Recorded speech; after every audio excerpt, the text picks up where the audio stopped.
two things I just want to mention. Number one, that we have during Hajj, we have people going to Saudi Arabia, and we would just like to request you, for the sake of the Hajis, that we have immigration done in Pakistan in the three big cities. Reason being that it's easier for Saudi Arabia as well as it's easier for us, and especially for Hajis who save all their money for years to go for Hajj, and some of them are old, so we would just request you that, number one, that to allow them to do their immigration in Pakistan.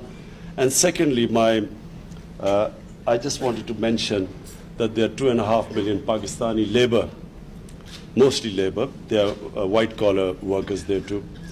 And I just want to say, Your Highness, that these are people very close to my heart. They are very special people who leave their families, who take all the trouble just to go away to earn a livelihood for their families. These are mostly people who don't see their families for a year, 6 months. And so for us, they're very special people. And we would just request you that, it is something which will please the Almighty if we can just treat them. There are some 3,000 prisoners there, and we just would like you to bear in mind that they have poor people who have left their families behind.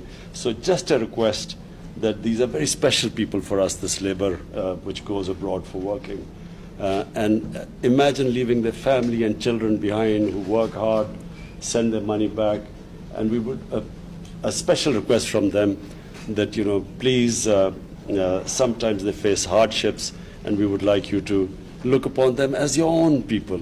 Basically, we feel that this close affinity to Saudi Arabia, we feel that your people are brothers, and we would just like you to have that same feeling for them. Thank you very much.